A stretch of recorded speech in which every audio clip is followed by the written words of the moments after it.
पल्लवी वर्मा कौन है? बेटा पिछले दिन पे आप कहाँ थे? तो 5 क्लास में आपने केवल 6 क्लास में 3 क्लास आपने की, 3 नहीं की। वैसे कैसे समझ में आएगा? अंशिका वर्मा, दोनों साथ ही में रहते हो क्या?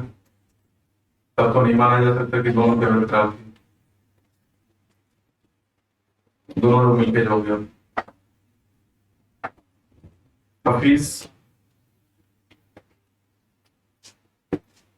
कहाँ गायब हो जाते हो तुम बीच में? नहीं, तुम घूम रहे थे तभी नहीं खराब थी तुम्हारी। मिलके जाओगे, ऐसे नहीं काम चलेगा ये। फिर आगे होगी कि समझ में नहीं आता है। 3 दिन आए, 2 दिन गायब हो गए, कैसे समझ में आए? ठीक मिलना तुम।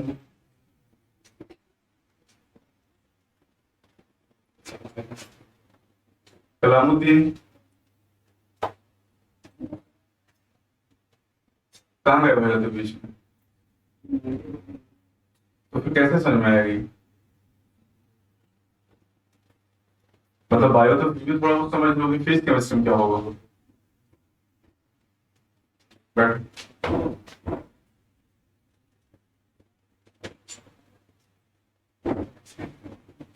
सोहम भारती,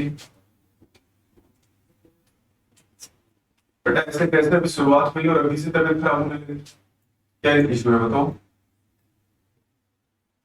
लग तो नहीं रहा कुछ तबीयत खराब है तुम्हारी।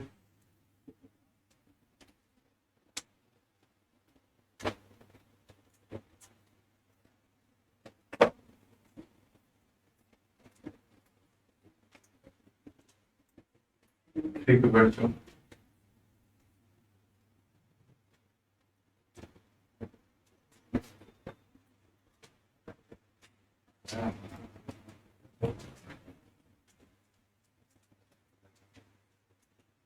तीनों पहली क्लास में आज? First class? और कोई? आप हो? 2 लोग हैं।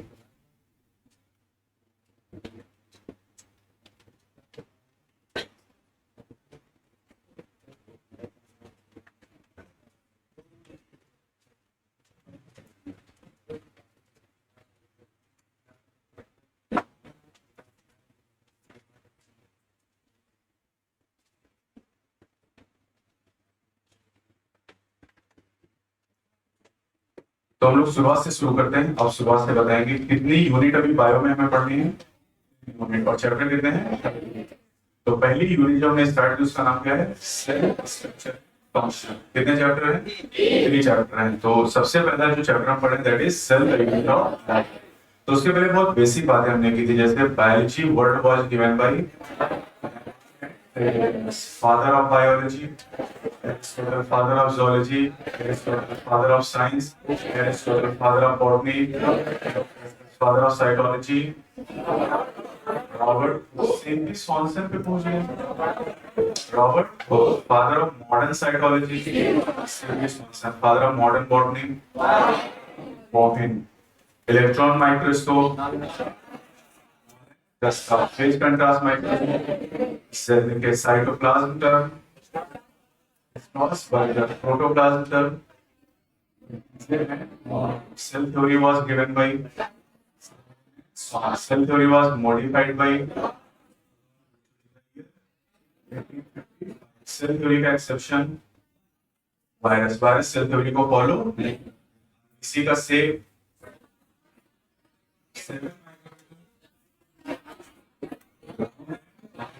सेप अलग, साइज अलग।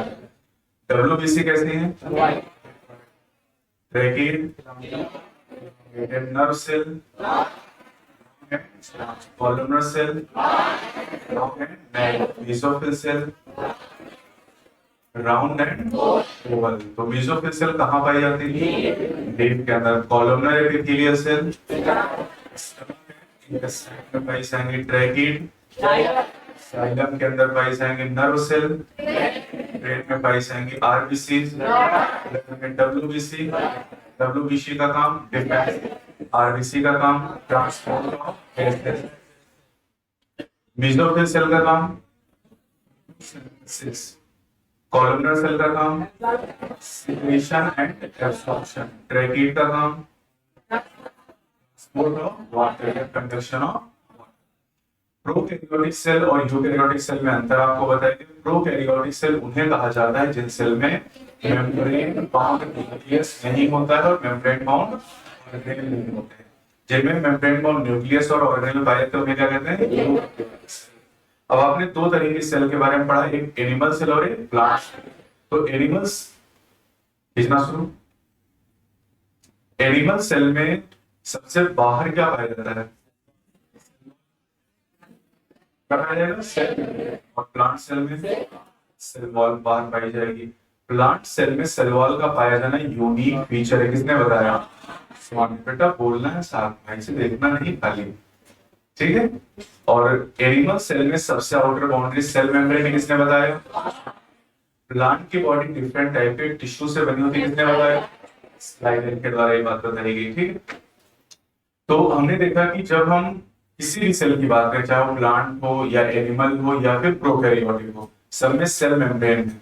अब अगर हम प्लांट और एनिमल सेल में सेल मेम्ब्रेन के अंदर चलें तो उसके अंदर जो भरा है मैट्रिक्स, उसका नाम क्या है, प्रोटोप्लास्ट। प्रोटोप्लास्ट के कितने पार्ट थे, जो किनारे वाला हिस्सा था उसका नाम साइटोप्लाज्म, और अंदर वाले पार्ट को न्यूक्लियस का नाम दिया जाता है।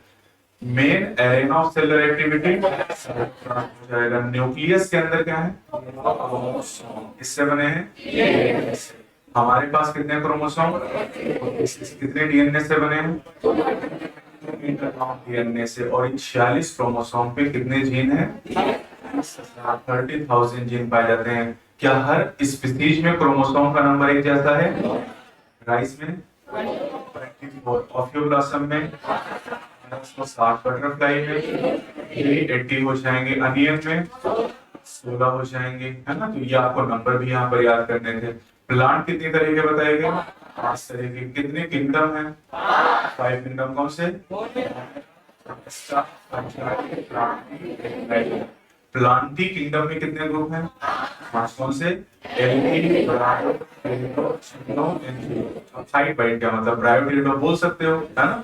तो फिर से बताओगे, 5 तरह के प्लांट हो गए। अब जैसे अनियन की बात हमने की, तो जो अनियन हो एक एंजियोस्पर्मिक प्लांट है जिसके बारे में हमने पढ़ाई थी। अब जो साइटोप्लाज्म है उसके अंदर डिफरेंट टाइप के स्ट्रक्चर है जिनका नाम माइटोकॉन्ड्रिया, प्लास्टिड, राइबोसोम, लाइसोसोम थे। इन स्ट्रक्चर को हम क्या कहते हैं, ऑर्गेनेल। 3 तरह के ऑर्गेनेल होते हैं, single membrane bound, double membrane bound, non membrane bound. तो डबल मेम्ब्रेन बाउंड कितने बताए गए, 3। कौन से, माइटोकॉन्ड्रिया, क्लोरोप्लास्ट, न्यूक्लियस। आप क्लोरोप्लास्ट टर्म यूज करो चाहे प्लास्ट, दोनों टर्म आप यूज कर सकते हैं। तो 3 ऐसे ऑर्गेनेल हैं जिन पे डबल मेम्ब्रेन है। कौन से, माइटोकॉन्ड्रिया, क्लोरोप्लास्ट एंड न्यूक्लियस। ज्यादातर सिंगल मेम्ब्रेन बाउंड है, जो भी गोल्जी बॉडी है, लाइसोसोम है, ईआर है, ये सब क्या है, सिंगल मेम्ब्रेन बाउंड। और नॉन मेम्ब्रेन बाउंड कौन है, राइबोसोम है, सेंट्रोसोम। अभी 2 आपने पढ़े ऐसे ऑर्गेनेल जिनके ऊपर कोई भी मेम्ब्रेन नहीं है। राइबोसोम प्लांट में है, एनिमल में है या प्रोकैरियोट, सभी के अंदर पाया जाता है। राइबोसोम के पास कोई मेम्ब्रेन नहीं है। राइबोसोम एक ऐसा ऑर्गेनेल है जो दूसरे ऑर्गेनेल के अंदर पाया जाता है। तो बेटा समझ पा रहे हो, तुम्हारे बगल में, तुम्हारे बगल में, हाँ तुम कुछ जान पा रहे हो, चलो खड़े बताओ। सेंट्रोसोम पढ़ा किस सेल में पाया जाता है, प्लांट या एनिमल, एनिमल सेल में क्या करता है, सेल डिवीजन में हेल्प, सेल डिवीजन करता नहीं है, help in the cell division, cell division में मदद करता है, ठीक है। तो थोड़ा सा बोलते रहो, बट मुझे दिखाई दे कि आप बोल रहे हो, वैसे बैठे सुन नहीं रहे हो कहानी, बोलोगे तो ये नहीं होगा। आधे लोग खींचते ही रहते हैं, मतलब इसलिए एक दिन की छुट्टी कर दी जा रही है अभी कि थोड़ा सा एक दिन पढ़ते हो, एक दिन रिवाइज कर लो अच्छी तरीके से, आप इसलिए गैप दिया जा रहा है। अभी एक हफ्ते हम लोग ऐसे ही चलेंगे अल्टरनेट करके, ठीक। अगले मंडे से आपकी क्लासेस रेगुलर हो जाएंगी डेली बेसिस पर। इस वीक हम लोग अल्टरनेट चलेंगे ताकि जो होमवर्क आपको मिला उतना कवर कर पाओ। तो ओवरव्यू ऑफ सेल में ये सारी बातें हम लोगों ने सीखी थी कि एक सेल के अंदर जो प्रोटोप्लाज्म है उसके 2 पार्ट हैं, पेरिफेरल है central. Peripheral part is cytoplasm, central part is the nucleus. जो पेरिफेरल पार्ट साइटोप्लाज्म में that is called main arena of cellular activity. Cytoplasm के अंदर हजारों रिएक्शन चलती रहती है और सारी जो रिएक्शन चल रही है वो हमें लिविंग स्टेट में जिंदा बनाए रखने के लिए जरूरी है। कम से कम एक रिएक्शन मैंने बताई थी, कौन सी? ग्लाइकोलिसिस। ग्लाइकोलिसिस में क्या हुआ था? एसिड का फॉर्मेशन हुआ था। ये एक रिएक्शन है। ऐसे हम हमारी बॉडी के अंदर थाउजेंड्स ऑफ रिएक्शन यानी हजारों रिएक्शन चलती रहती ताकि हम जिंदा रह सके, इसलिए वो चलती रहती है। अब जो न्यूक्लियस है उसके अंदर थे क्रोमोसोम, क्रोमोसोम बने थे डीएनए से। अपने भी आपको पता चल गया कि कितने क्रोमोसोम है 46 और डीएनए कितना है 2। फिर आपने पिछले टर्म पे सीखा कि इन 46 क्रोमोसोम पे 30,000 जीन, 30,000 जीन पाए जाते हैं। ये पूरी बॉडी में हर एक सेल में 2.2 metre long DNA, 46 chromosome and 30,000 genes present होते हैं। फिर हमने अलग अलग सेल के साइज के बारे में याद किया था। तो कई सारे साइज आपके पास हैं, जैसे आरबीसी का size 7 micrometre, bacteria typical bacteria 1 to 2 micrometre, typical eukaryotic 20 micrometre, virus का साइज 0.02 से 0.2 micrometre, mycoplasma 0.3 micrometre, PPLO 0 micrometre, smallest cell, largest cell, longest cell. ये 2-3 डेटा आपको याद करने थे यहाँ पर। क्या सेल का शेप उनके काम के हिसाब से बदल जाता है? आप देखो आरबीसी का काम ट्रांसपोर्ट है तो कहते हैं राउंड एंड बाइकॉन्केव, और डब्ल्यूबीसी का काम डिफेंस है तो अमीबाइड्स है। तो सेल का जो शेप है कि उसका आकार कैसा होगा ये उसके काम के हिसाब से बदल जाता है। कॉलमनर सेल का काम है सिक्रीशन एंड एब्जॉर्प्शन, तो उन्होंने क्या किया, लॉन्ग है, नैरो हो गई, लंबी और नैरो सेल है ताकि आसानी से सिक्रीट कर पाए। फिर हमने कहा कि इस चैप्टर में 2 टॉपिक आपको पढ़ने हैं। पहला कौन सा? प्रोकैरियोटिक सेल और दूसरा यूकैरियोटिक सेल। प्रोकैरियोटिक सेल में 4 एग्जांपल मैंने बताए थे, कौन से? Bacteria, cyanobacteria, mycoplasma. ये जो साइनोबैक्टीरिया थे इनको हमने कहा था ब्लू ग्रेन बीसी, लेकिन एक्चुअली एल्गी नहीं, क्योंकि एल्गी जो होते हैं वो तो क्या होते हैं? प्लांट। प्लांट कितने तरह के? 5। कौन से? एल्गी, तो ये तो प्लांट, और प्लांट तो आप जानते हैं यूकैरियोटिक होते हैं, और हम प्रोकैरियोट में क्या टर्म यूज कर रहे हैं? Blue green algae. तो एल्गी कहे जरूर है लेकिन ये सही मायने में एल्गी नहीं है, ये फॉल्स है। जैसे जिस नाम में फिश लगा हो क्या वो फिश ही होगी? नहीं, ऐसा जरूरी नहीं है। जैसे जेली फिश, फिश है? नहीं। कैट फिश, फिश है?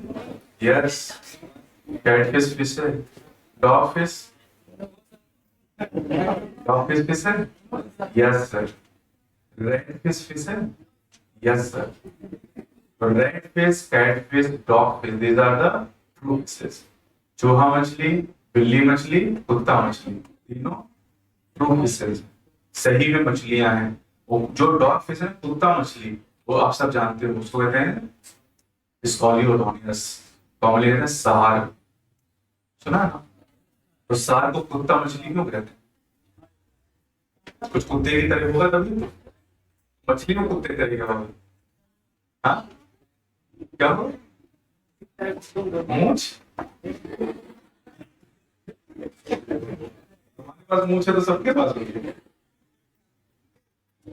क्या होता है कुत्ते में? क्या खास होता है मतलब? नहीं, वो कुत्ते की तरह पावर ऑफ स्मेल, सूंघने की क्षमता। कुत्ते में सूंघने की क्षमता नहीं होती, तो उनको फोर्स में भी भर्ती किया जाता है। आप मूवीज देखते हो, कहीं पर कोई क्राइम होता है तो कुत्ते उत्ते लेके पहुंचते हैं लोग। तो power of smell, sense of smell, सूंघने की क्षमता बहुत ज्यादा है। तो जो डॉग फिश होती है उनमें भी सूंघने की क्षमता बहुत ज्यादा होती है, कई किलोमीटर दूर से अपने शिकार को जान जाती है क्या रहा है। ठीक है, तो ठीक है। प्रोकैरियोटिक सेल में 4 कैटेगरीज आपको बताइए, कौन सी? फिर से बताइए। बैक्टीरिया, अब मैं सेंटेंस बताऊंगा, आपको बताने सही या गलत है। सभी प्रोकैरियोटिक सेल में सेल वॉल होती है एक्सेप्ट माइकोप्लाज्मा को छोड़कर सभी प्रोकैरियोटिक सेल में सेल वॉल पाई जाती है। हमने फिगर भी बना के दिखाया था। तो सबसे बाहर क्या है, सेल वॉल। सेल वॉल के अंदर सेल मेम्ब्रेन, और सेल मेम्ब्रेन के अंदर साइटोप्लाज्म, क्योंकि यहाँ पर न्यूक्लियस और पेरिफेरल पार्ट का बंटवारा। अब उस साइटोप्लाज्म के अंदर कौन सा मेम्ब्रेन बाउंड ऑर्गेनेल है? अबे कोई भी नहीं है। हम बोल सकते हैं कौन सा मेम्ब्रेन बाउंड ऑर्गेनेल है? Ribosome. Ribosome is non membrane bound.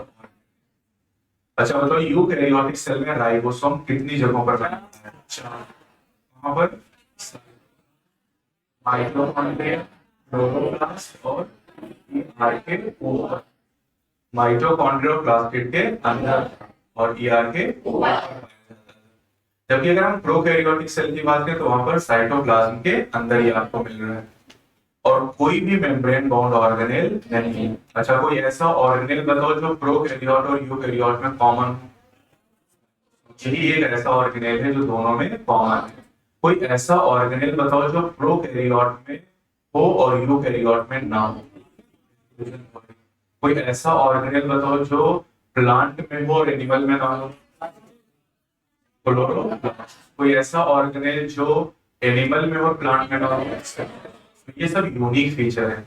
जैसे सेंट्रोसोम का पाया जाना एनिमल का यूनिक फीचर, प्लास्टिड या क्लोरोप्लास्ट का पाया जाना प्लांट, और इंक्लूजन बॉडीज का पाया जाना यूनिक फीचर होता है।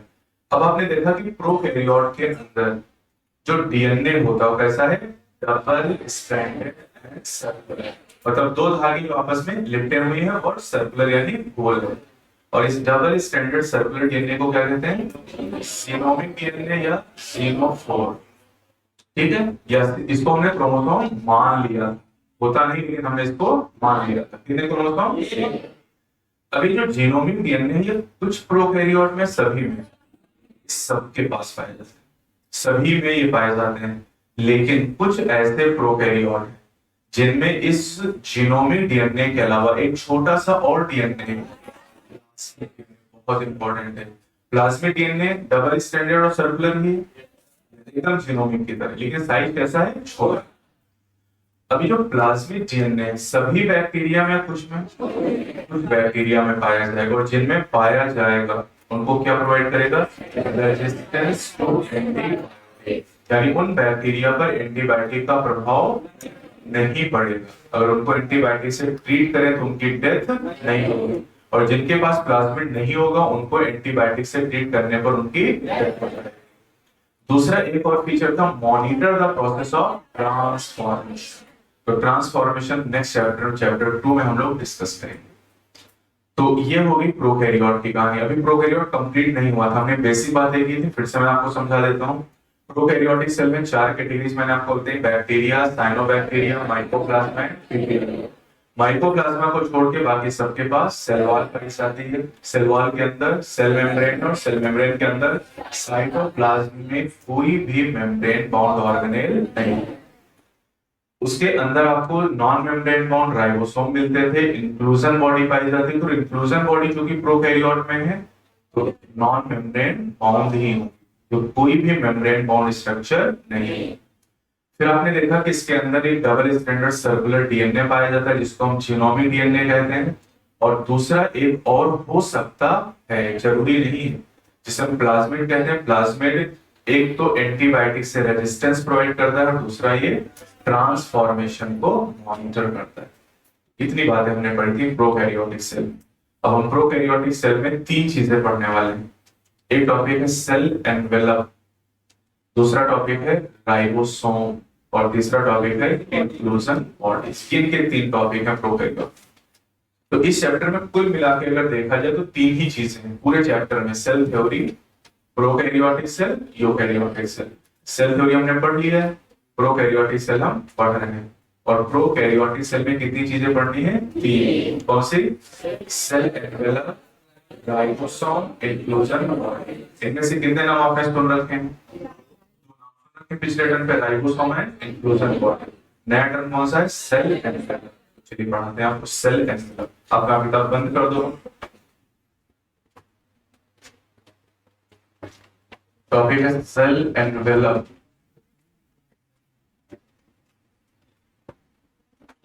चल रही कर दो। एनवेलप का मतलब क्या है? सुना है ना सबने? क्या इसका मतलब होता है? लिफाफा सुना होगा। एनवेलप नहीं जानते हो? तो एनवेलप का मतलब होता है लिफाफा, यानी कवरिंग। जैसे शादी वाली जाती तो एनवेलप देना होता है ना, उसके अंदर पैसे रख के। नहीं जानते हो? नहीं दिया कभी? अच्छा, पैसे नहीं दिए, लेकिन घर वालों दिए होंगे तो लिफाफा दे दिया वहां पे जाके ना, पैसे खुद निकाल लिए।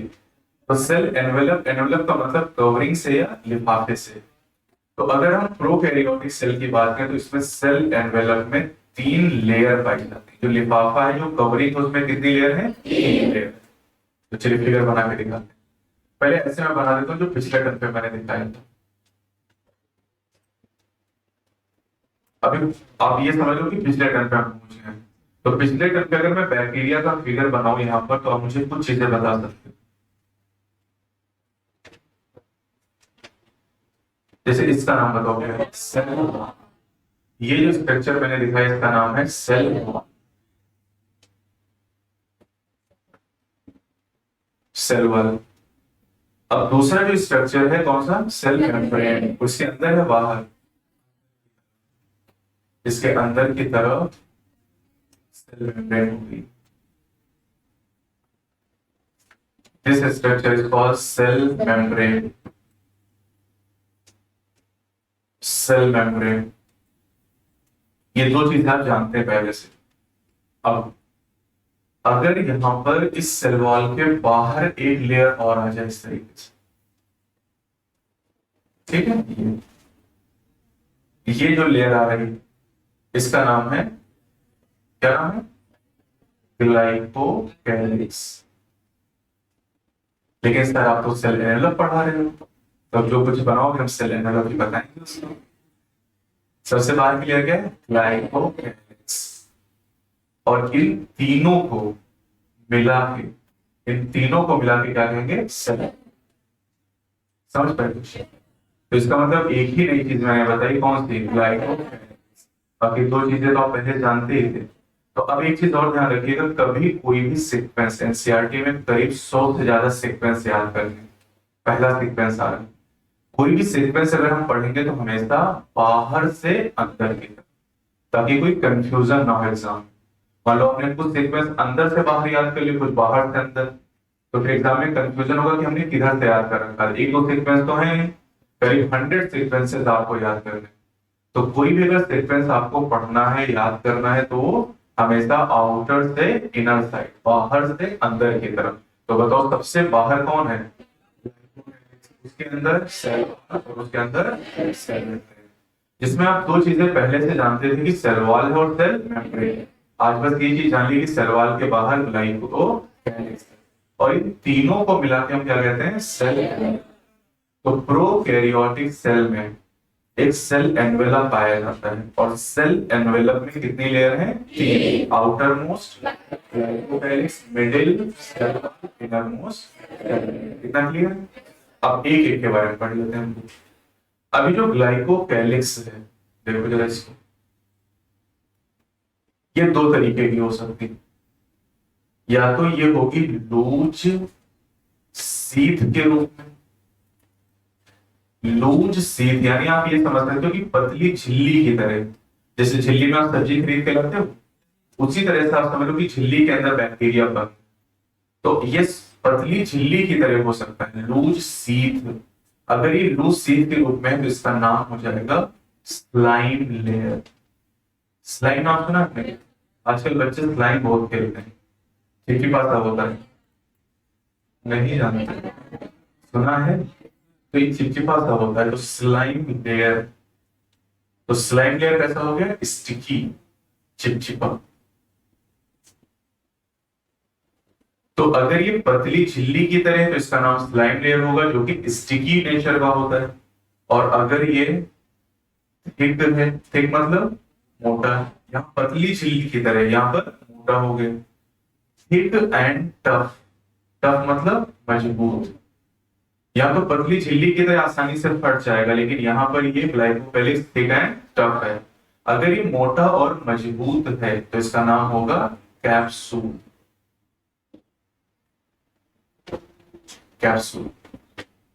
तो ग्लाइकोकैलिक्स जो है ये दो रूपों में हो सकता है, ये समझ आ रहा है कि ग्लाइकोकैलिक्स दो तरीके का हो सकता है, या तो पतली झिल्ली की तरह होगा या मोटा और मजबूत होगा। मतलब या तो पतला होगा या मोटा होगा। पतला है तो स्लाइम लेयर, मोटा है तो कैप्सूल।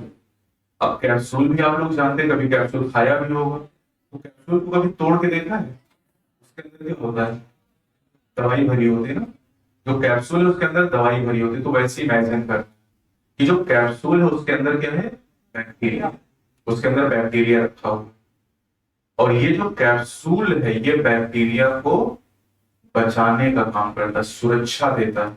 जैसे हमारी स्किन हमें सुरक्षा देती है, स्किन हमें गर्मी से, ठंडी से, बैक्टीरिया से बचाती है, वैसे बैक्टीरिया के ऊपर कौन सी कवरिंग है? कैप्सूल। और कैप्सूल है कैसा? मोटा और मजबूत। मोटा और मजबूत है तो इसको क्या करेगा? सुरक्षा देगा। तो capsule protect and protect the bacterium.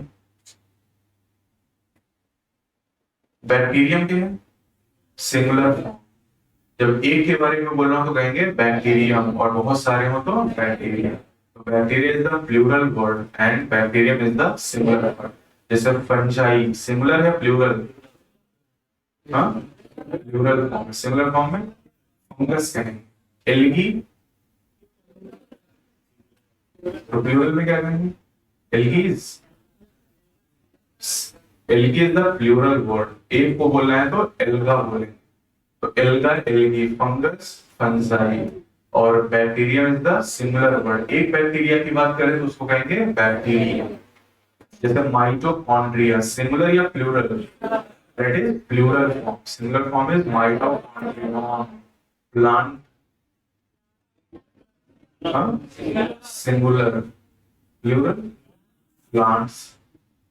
अब हर जगह ऐसा थोड़ी कि कुछ अलग ही टर्म आएगा। नॉर्मली आप एस या ईएस लगाते हैं प्लूरल फॉर्म में, लेकिन हर जगह काम नहीं करेगा। तो capsule protect the bacterium from host immune system. ये सर क्या है? Host immune system. समझते हैं जरा इसको।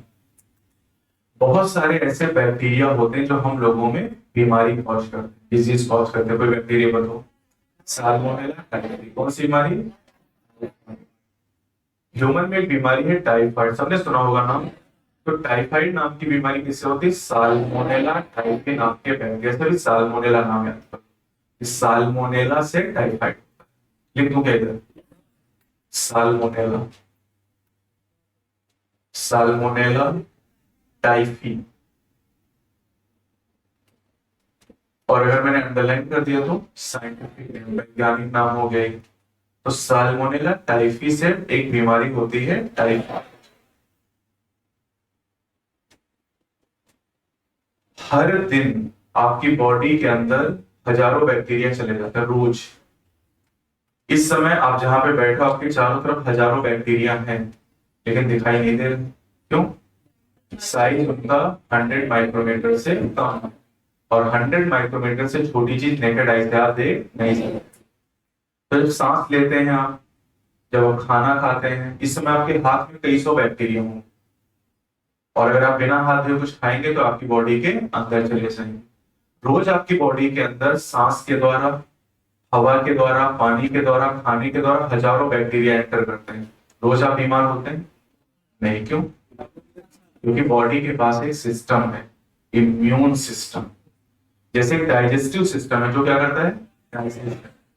एक सर्कुलेटरी सिस्टम है जो क्या करता है? सर्कुलेशन। वैसे बॉडी का एक इम्यून सिस्टम है, प्रतिरक्षा तंत्र, और इम्यून सिस्टम हमें बीमारियों से, लेकिन इम्यून सिस्टम की कैपेसिटी है। इम्यून सिस्टम बैक्टीरिया को पहचान के उसको मार देता है। लेकिन आप सोचो, कोई ऐसा बैक्टीरिया है जो अपने आप को कैप्सूल के अंदर छिपा ले, और कैप्सूल में छिपा लेगा तो हमारे, जब वो हमारी बॉडी के अंदर जाएगा तो हमारी बॉडी का जो इम्यून सिस्टम है उस बैक्टीरिया की पहचान नहीं कर पाएगा। क्यों? क्योंकि कैप्सूल के अंदर छिपा हुआ है। तो बैक्टीरिया जान ही नहीं पा रहा कि सॉरी, हमारा इम्यून सिस्टम ये जान ही नहीं पा रहा कि कौन सा बैक्टीरिया है, तो उसकी पहचान नहीं हो पाएगी और बैक्टीरिया हम लोगों के अंदर डिजीज कॉज कर देगा। जिसमें बीमारी होती है उसे क्या कहते हैं, होस्ट। जैसे साल्मोनेला टाइफी हम लोगों में टाइफाइड कॉज करता है, ह्यूमन में तो ह्यूमन क्या हो गया, होस्ट, और साल्मोनेला क्या हो गया, पैरासाइट या पैथोजन आप कह सकते हैं। जो बीमारी कॉज करेगा वो पैथोजन, और जिसमें होगी वो host। तो ह्यूमन में अगर निमोनिया हो रहा है या टाइफाइड हो रहा है तो ह्यूमन क्या हो गया, होस्ट, और जिसने कॉज किया वो क्या है, पैथोजन। ये भी लिख दे रहे हैं, ये साल्मोनेला पैथोजन है, पैथोजन। इसे कहते हैं डिजीज कॉजिंग ऑर्गेनिज्म।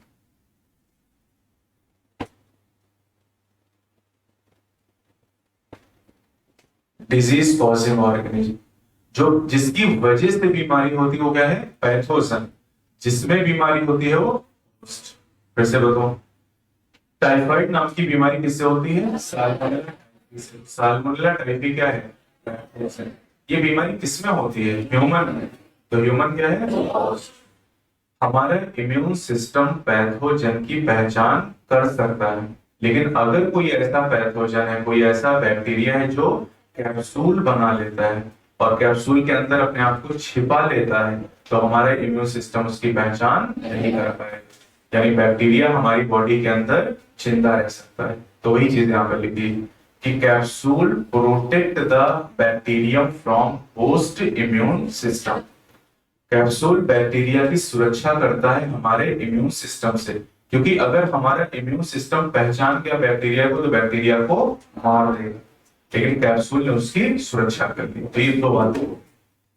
ग्लाइकोकैलिक्स, फिर से शुरू करते हैं। सेल एनवेलप में कितनी लेयर है, तीन। कौन सी,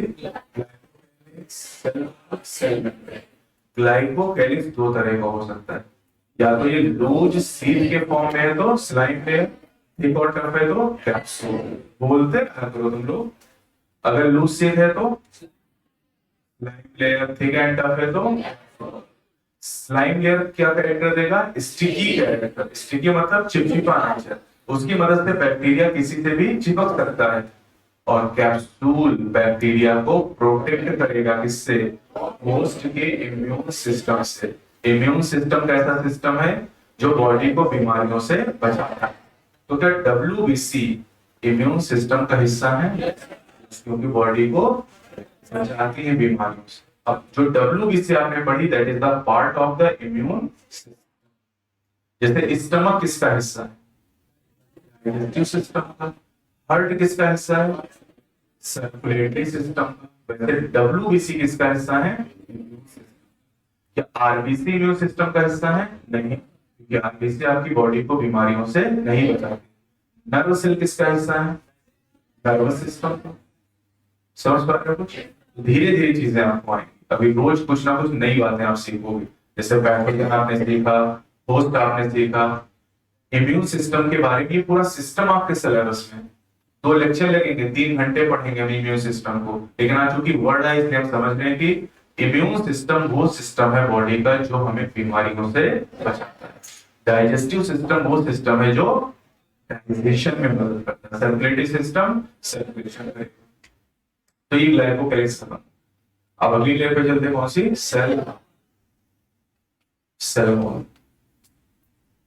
अब ये नाम ही पता चला कि वॉल, वॉल का मतलब दीवार। ये दीवार है यहाँ पर, और ये जो दीवार, दीवार क्या करती है, प्रोटेक्शन। कोई घर की दीवार अगर आप सोचो तो दीवार क्या कर रही है, प्रोटेक्ट कर रही है आपको। तो वही काम यहाँ पर भी कर रही सेल वॉल। तो सेल वॉल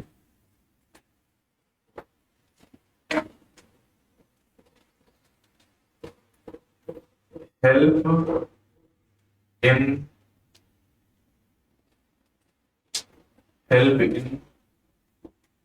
प्रोटेक्शन। ये भी दीवार है जो बैक्टीरिया को प्रोटेक्ट करने का काम करती है, सुरक्षित करने का काम करती है। इसको ऐसे समझते हैं, जैसे मान लो ये RBC है, रेड ब्लड सेल। कहां पाई जाती है, आरबीसी का साइज कितना है 7 माइक्रोमीटर और इसका स्टेट कैसा है। अब ऐसे समझिए इसको, अगर मैं आरबीसी को, ये एक गिलास मैंने पानी लिया और पानी के अंदर मैंने आरबीसी को डाल दिया, दिस इज वाटर। अगर आरबीसी को मैंने वाटर में डाल दिया तो क्या होगा, फट जाएगी आरबीसी। क्यों फट जाएगी, क्योंकि इसके अंदर पानी आ जाएगा और यहां कोई सेल वॉल नहीं है, सबसे बाहर क्या है सेल मेम्ब्रेन। कैसे पता चला सर सेल मेम्ब्रेन यहाँ है, क्योंकि एनिमल सेल है और एनिमल सेल में सबसे बाहर सेल वॉल नहीं होती है, सेल मेम्ब्रेन होती है। तो अब पानी इसके अंदर आएगा और पानी के अंदर आने से इसका साइज बढ़ेगा, लेकिन एक लिमिट के बाद ये फट जाएगा, बस्ट कर जाएगी, बस्टिंग, फट जाना या फूट जाना। दूसरा केस ये है कि अगर हम आरबीसी को रखते हैं शरबत में, अब की बार हमने शरबत बना ली, शरबत जानते हो ना, तो बोला तो करो यस सर, तो हमने शरबत में रख दिया, बोलो यस सर, शरबत में रख दिया। ठीक है, शरबत में अगर रख देंगे, यह शरबत अब की बार, शरबत कैसे बनाते हैं, पानी में चीनी घोल देते हैं, शरबत तैयार हो गया। अगर शरबत में हम आरबीसी को रख दें तो ये पिचक जाएगी, क्या हो जाएगा, पिचक जाएगी, क्योंकि शरबत में रखने पर यहां से पानी निकल आएगा आरबीसी से, तो आरबीसी से जितना पानी वो बाहर आ गया तो ये पिचक जाएगी, मतलब क्या हो जाएगी, कोलैप्स, कोलैप्सिंग, सिकुड़ जाना या पिचक जाना, यहाँ पर हट जाना या फूट जाना, बस्टिंग। तो दो सिचुएशन यहाँ पर है। अगर हम अपनी सेल को, ये आरबीसी की बात नहीं, हमारी बॉडी की कोई भी सेल हो, किसी भी सेल को अगर हम पानी में रखेंगे तो फट जाएगी, और अगर हम शरबत में रख देंगे तो वो कोलैप्स कर जाएगी, पिचक जाएगी। अब इस बैक्टीरिया को ले लें, ये बैक्टीरिया अगर हम इस पानी के अंदर डाल दें, इस बैक्टीरिया को, ठीक है, इस बैक्टीरिया को अगर हम पानी में डाल दें, जैसे हमने आरबीसी को डाला, क्या हो, कुछ नहीं हो, क्योंकि इसके पास क्या है सेल वॉल, जो सेल वॉल इसको बचाए किससे, बस्टिंग से। और अगर यहां रखे तो कोलैप्सिंग होगी नहीं, कुछ भी नहीं होगा। यानी बैक्टीरिया को चाहे हम पानी में रख दें और चाहे शरबत में रख दें, कुछ नहीं होगा, ये सुरक्षित रहेगा, क्योंकि इसके पास क्या है सेल। तो सेल वॉल बैक्टीरिया को बचाती है किससे, बस्टिंग एंड फूटने और पिचकने से बचाती है। हमारी सेल क्यों फूट और पिचक जाती है, क्योंकि उनमें सेल वॉल। क्या ये जो मैं बैक्टीरिया के लिए बता रहा हूं ये प्लांट के लिए भी होगा, यस, क्योंकि प्लांट में भी सेल वॉल है। तो सेल वॉल सेल को सुरक्षित करती है किससे, फूटने और पिचकने से, बस्टिंग और कोलैप्सिंग से। तो help in protection from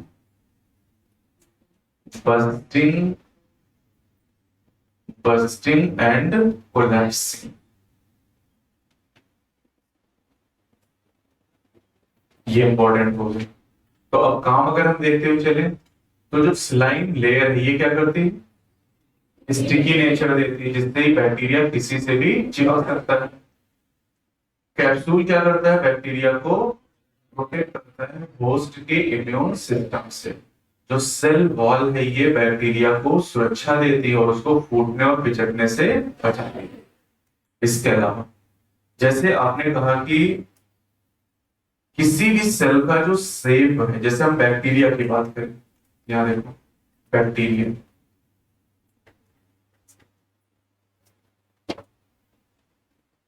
RBC का शेप कैसा है,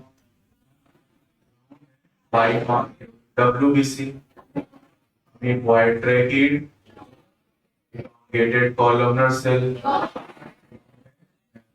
cell, बैक्टीरिया कैसा सेल, राउंड एंड ओवल, तो मेसोफिल है बेटा, राउंड एंड ओवल। अभी मैंने बताया नहीं है, चार तरह के होते हैं। तो बैक्टीरिया 4 शेप में पाए जाते हैं, चार अलग अलग शेप में। नाम मैं लिखता हूं, ठीक, याद कर लो, ऐसे चैप्टर 2 में पढ़ेंगे हम। 1 2 3 एंड 4। एक को कहते हैं कोकस।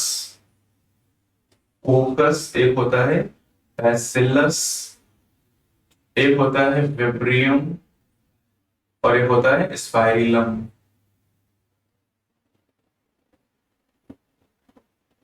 ये चार तरह के बैक्टीरिया होते हैं सेब के आधार पर, ठीक है। तो देखो, कोकस का मतलब होता है स्फेरिकल।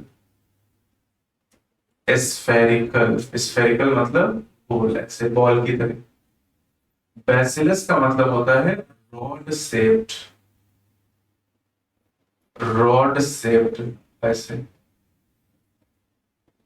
विब्रियम को कहते हैं comma shape, comma shaped, comma shape मतलब ऐसा। और स्पाइरलम मतलब स्पाइरल, सर्पिलाकार, जैसे टेलीफोन का वायर देखा है ना, इस तरीके से, ऐसे स्प्रिंग की तरह, आप समझ लो।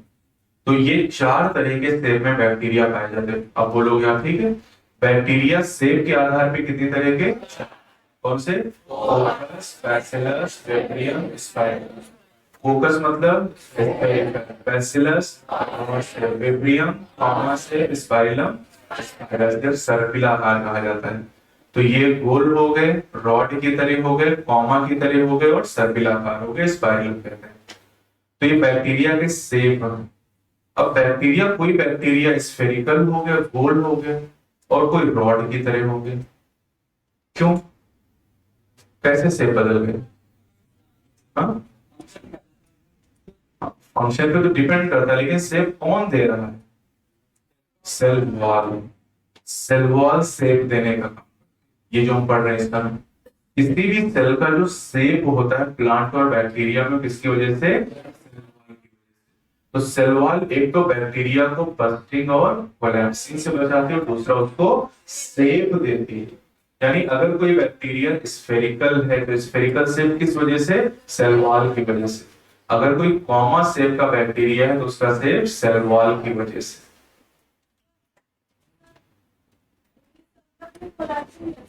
इसकी बेटा वो कंसेंट्रेटेड है ना, जो शरबत उसमें चीनी आपने मिला दी ना, तो कंसेंट्रेटेड सोल्यूशन बन गया, और कंसेंट्रेटेड हो जाता है तो उसका वाटर पोटेंशियल घट जाता है। अभी मैं ये समझा नहीं सकता, वाटर पोटेंशियल आप जानते हो? नहीं जानता हूँ तो अभी समझा नहीं सकते, अभी याद करना पड़ेगा। बाद में इसका कॉन्सेप्ट होता है कि पानी का फ्लो हमेशा हाई वाटर पोटेंशियल से लो की तरफ।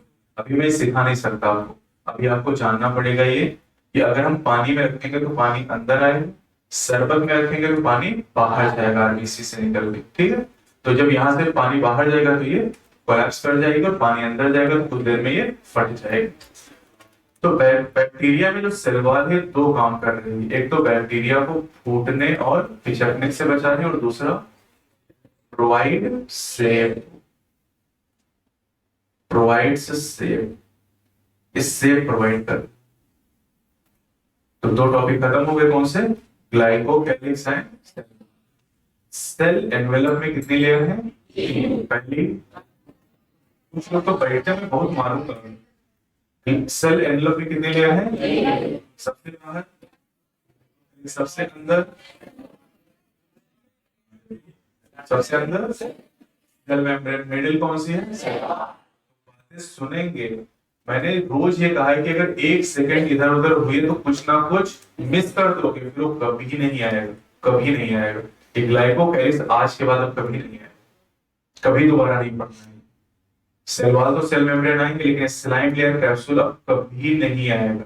तो आज सीख लिया तो ठीक है, वरना फिर अगली साल मिलेगा ही, इस साल तो नहीं आएगा पूरे साल में। तो क्योंकि हर दिन कुछ ना कुछ नई चीज सीखनी है आप, तो अगर ये सीखते हुए नहीं चलोगे, ध्यान नहीं दोगे तो कुछ नहीं आएगा। और सीखने का सबसे आसान तरीका है बोलते रहना। मुझे क्यों याद है? मैं सबसे ज्यादा बोलता हूँ, इसीलिए याद है। ना ना, ऐसा कैसे हो सकता है? घूमने में तो एनर्जी नहीं कम हो जाती है, हाँ? सोने में एनर्जी नहीं कम हो जाती है, और किसी काम में नहीं होती, पढ़ने में एनर्जी बस कम हो जाती है। सेल मेम्ब्रेन, अब सेल मेम्ब्रेन जो है, इसको हम कई सारे नाम भी दिए थे हमने, प्लाज्मा मेम्ब्रेन, प्लाज्मा लेमा। अब बताओ सेल मेम्ब्रेन की डिस्कवरी किसने की? सेल वॉल की डिस्कवरी रॉबर्ट कोख ने। Cell membrane term given by, तुमको नहीं पता? तो यहाँ हाँ नहीं पता, कौन सी क्लास है ये? नहीं नहीं, आज कौन सी क्लास आप कर रहे हो? पहली क्लास? हाँ, थोड़ा सा रिवाइज करके, यूट्यूब पे लेक्चर पड़ा हुआ है, डाल दिया गया है, ठीक है, तो उससे रिवाइज कर लो। ये लेक्चर जो आज पढ़ो ये भी यूट्यूब पे अपलोड हो जाएगा, रिकॉर्ड हो रहा है, ठीक है, तो वहां फिर से इसको रिवाइज कर सकते हो। तो जो सेल मेम्ब्रेन है, सेल मेम्ब्रेन को हम प्लाज्मा मेम्ब्रेन भी कहते हैं, प्लाज्मा लेमा भी कहते हैं। प्लाज्मा लेमा टर्म किसने दिया? सेल मेम्ब्रेन प्लांट सेल में या एनिमल में? यूकेरियोट यूकेरियोट दोनों में। तो सेल मेम्ब्रेन तो सभी जगह आपको मिल रही है।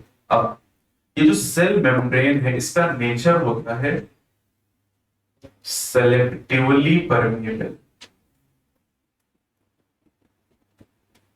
Selectively permeable. और ये जो सेल वॉल है, इसका नेचर होता है फ्रीली परमिएबल। इसका सर क्या मतलब है, देखते हैं जरा इसको। परमिएबल का मतलब होता है पास होना या पार होना। तो अब ये देखो, जैसे ये साइटोप्लाज्म है और ये क्या है? ये क्या है? सराउंडिंग है ना, ये इन्वायरमेंट है। जैसे आपकी बॉडी के बाहर क्या है? सराउंडिंग।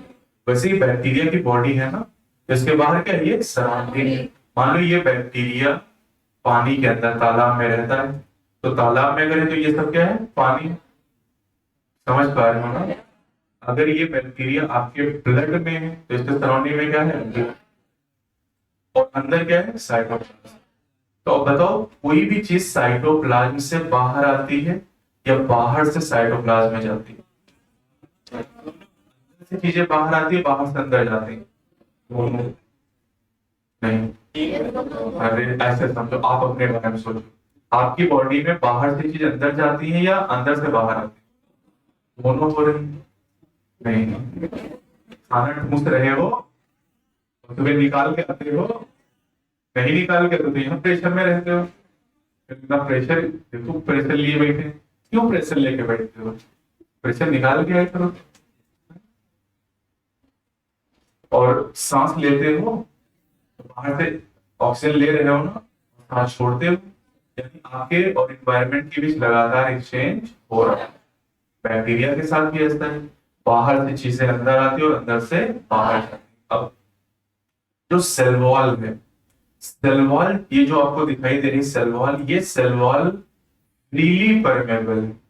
फ्रीली परमेबल होने का मतलब, जैसे मान लो सहारागंज हवा, तो सहारागंज जब सब, अगर किसी मॉल गए हो तो मॉल पे जब जाते हो तो आपका आईडी कार्ड चेक करता है, कौन सा आईडी कार्ड, पूछता है कि एडमिशन हुआ कि नहीं हुआ तुम्हारा,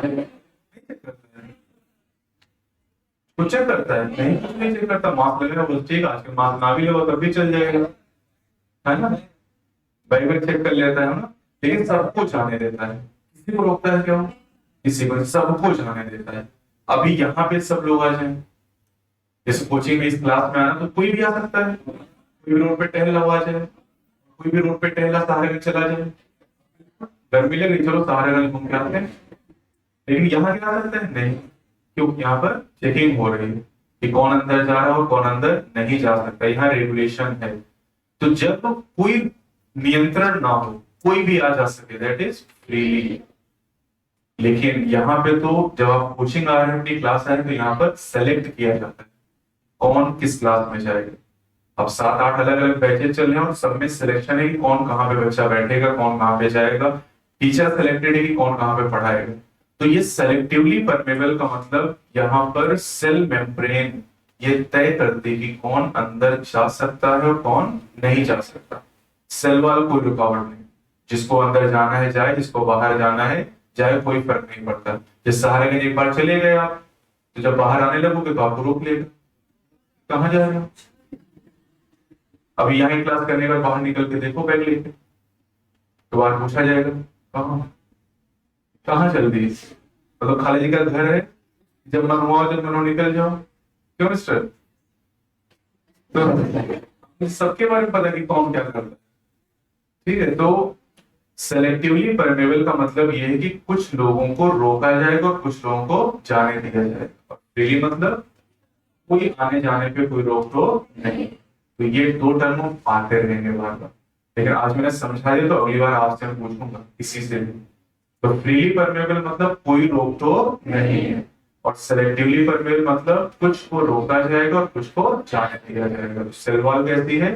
फ्रीली परमेबल। और सेल मेम्ब्रेन कैसी है? Selectively permeable. अब इस सेल मेम्ब्रेन में कुछ मॉडिफिकेशंस हैं, कुछ इसमें चेंजेस होते हैं, उनके बारे में हम डिस्कस करेंगे। लेकिन उससे पहले एक चीज और जानते हैं, क्या ये टर्म मैंने आपको कभी पढ़ाया है? स्टेनिंग कहाँ पे बताया? माइक्रोस्कोप में। कौन सा? फेज कंट्रास्ट माइक्रोस्कोप में हम बिना स्टेनिंग के सेल को देख सकते हैं। नॉर्मली जब किसी सेल को हमें माइक्रोस्कोप से देखना होता है तो हमें उसे कलर करना पड़ता है, और कलर का संबंध किससे है?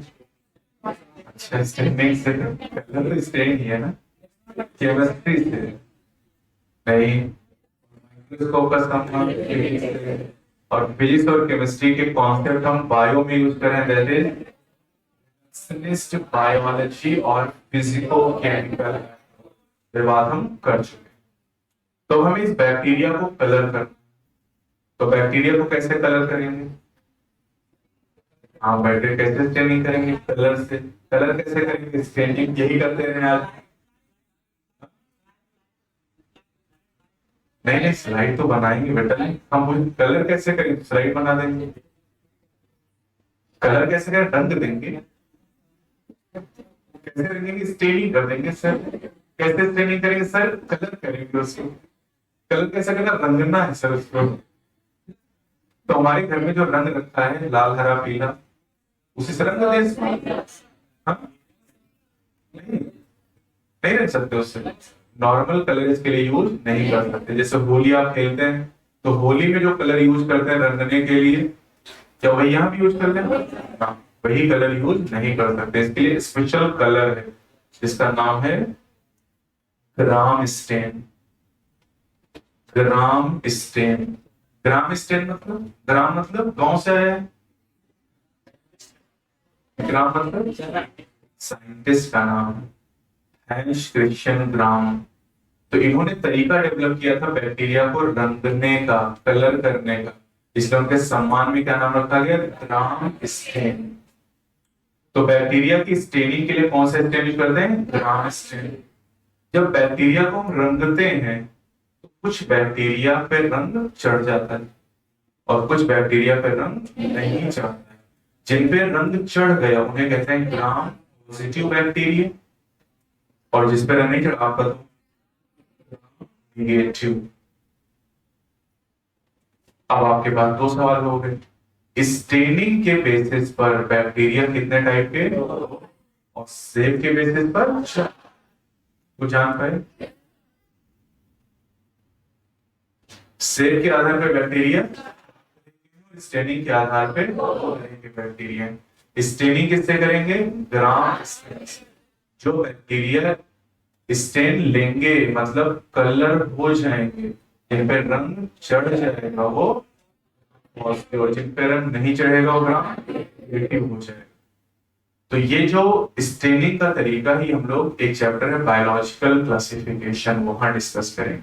अभी केवल इतना जान लिया कि स्टेनिंग के, रंगने के आधार पे दो तरह के बैक्टीरिया हैं, जो रंग जिन पे चढ़ जाता है वो ग्राम पॉजिटिव, और रंग नहीं चढ़ता तो ग्राम नेगेटिव। तो ये बहुत बेसिक बातें मैंने आपको सिखाई। सेल एनवेलप के बारे में एक बार रिवाइज करेंगे फिर टिक करेंगे, ठीक है? सुबह से बताएंगे हम सेल एनवेलप में कितनी लेयर है। Innermost cell membrane, middle, outermost calyx. तो मैंने पूछा लेकिन आप हमेशा बाहर से अंदर याद रखोगे। अब ग्लाइकोकैलिक्स पतली हो सकती है मोटी, दोनों तरह की। अगर ये लूज सीथ के रूप में है तो कैसा नेचर देगी, इसलिए अगर थिक और टफ है तो कैप्सूल बैक्टीरिया को प्रोटेक्ट करेगा, किससे, होस्ट के इम्यून सिस्टम से, उसको छिपा के रखेगा ताकि इम्यून सिस्टम उसकी पहचान ना कर पाए। इम्यून सिस्टम हमारी बॉडी को बीमारियों से बचाता है। डब्ल्यूबीसी के इम्यून सिस्टम का हिस्सा है। यस। और जो डिजीज कॉज करता है उसे क्या कहते हैं, पैथोजन। जिसमें बीमारी होती है उसे कहा जाता है। और अगर हम टाइफाइड के पैथोजन की बात करें तो कौन है, ये पैथोजन। दूसरा है सेल वॉल। सेल वॉल की अगर हम बात करें तो दो चीजें मैंने आपको बताई कि सेल वॉल बैक्टीरिया को बस्टिंग और कोलैप्सिंग से बचाता है, और सेल वॉल की वजह से बैक्टीरिया में सेब आते हैं। तो बैक्टीरिया सेब के आधार पे कितनी तरह के, कौन से, फोकस, बैसिलस, विब्रियम, स्पाइरलम। फोकस मतलब बैसिलस मतलब विब्रियम मतलब स्पाइरलम मतलब।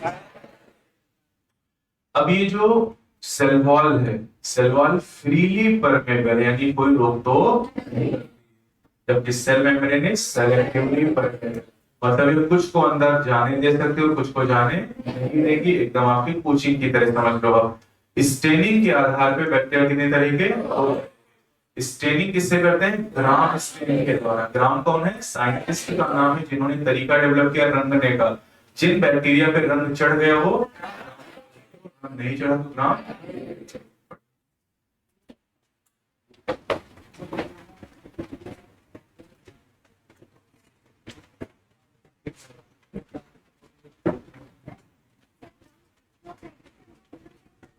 नहीं अभी मत यार, बोर्ड पे जितना लिख रहे हैं अभी इतना।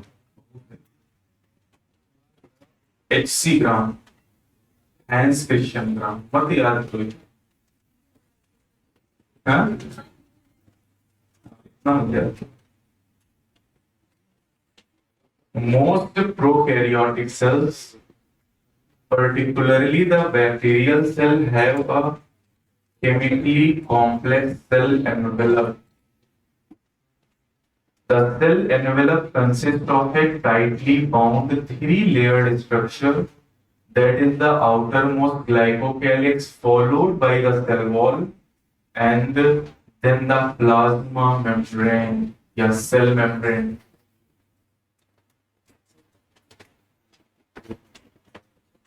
आल तो भले ही जिससे कि मीनिंग ना पता हो लिखते हुए चलेंगे। Each layer of the envelope, कितनी लेयर है, तीन। Each layer of envelope perform distinct function. Distinct मतलब अलग अलग, डिफरेंट। भले तीनों लेयर के अलग अलग काम हैं, they act together as a single protective unit, लेकिन तीनों ही चीजें मिलके बैक्टीरिया को सुरक्षा देती हैं। क्योंकि एनवेलप मतलब कवरिंग, और कहीं भी कोई कवरिंग है तो किस काम के लिए है, सुरक्षा के लिए। Bacteria can be classified into two groups on the basis of differences in the cell envelope and the manner in which they respond to the staining procedure developed by Gram. Staining करने का तरीका ग्राम नाम के scientist ने पता लगाया था।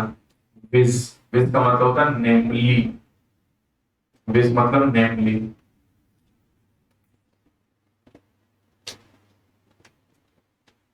Those that take up the gram stain, जो ग्राम स्टेन लेते हैं मतलब जिन पर रंग चढ़ गया, are gram positive, and others that do not are called gram negative bacteria. Glycocalyx differs in, glycocalyx अलग अलग बैक्टीरिया में अलग अलग तरह का होगा। इन कंपोजिशन मतलब कैसे बना है, एंड थिकनेस मोटाई कितनी है, अमंग डिफरेंट बैक्टीरिया, अलग अलग बैक्टीरिया में ग्लाइकोकैलिक्स की बनावट और मोटाई अलग अलग। It could be a loose sheath, glycocalyx एक पतली झिल्ली की तरह हो सकता है, called the slime layer in some, कुछ बैक्टीरिया में, while in others it may be thick and tough. मोटा और मजबूत, कॉल्ड द कैप्सूल।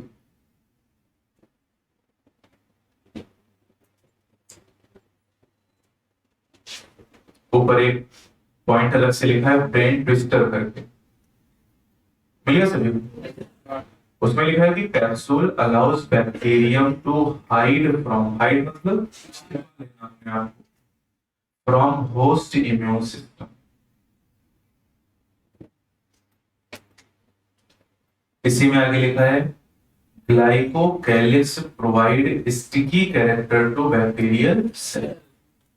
ये तो नीट में पूछा गया था, लेकिन ग्लाइकोकैलिक्स तो आंसर है ठीक है, लेकिन ग्लाइकोकैलिक्स से अच्छा आंसर क्या है? स्लाइम ले। नहीं समझ पा रहे?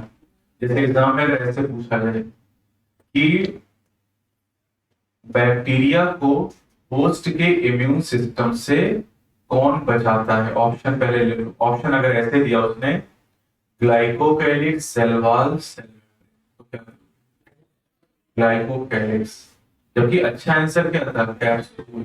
लेकिन हमें ये तो पता नहीं कि कैप्सूल एक्चुअली क्या है, ग्लाइकोकैलिक्स ही है। जान पा रहे हो कुछ? अच्छा, ऐसे पूछा गया कि बैक्टीरिया को स्टिकी कैरेक्टर कौन देता है, यही तीन ऑप्शन दे दिए जाए तो क्या करोगे? क्योंकि हमें पता है स्लाइम लेयर एक्चुअली है क्या, ग्लाइकोकैलिक्स ही है। तो वही एग्जाम में पूछा गया था नीट 2017 में कि glycocalyx provide sticky character to bacterial cell. अब आप कहते हैं सर आपने तो कहा है स्टिकी कैरेक्टर स्लाइम लेयर देता है, लेकिन बेटा स्लाइम लेयर एक्चुअली है क्या, ग्लाइकोकैलिक्स ही है। बात समझ गया ना? तो ये क्वेश्चन ऑप्शन पे डिपेंड करते हैं कि ऑप्शन जैसा दिया जाएगा वैसा ही हम आंसर कर लेंगे। द सेल वॉल, अगली लेयर पे चले गए, cell wall. The cell wall determines, determine मतलब निर्धारित करना, तय करना, the shape of the cell. जो सेल वॉल है इस सेल के शेप को तय करती है।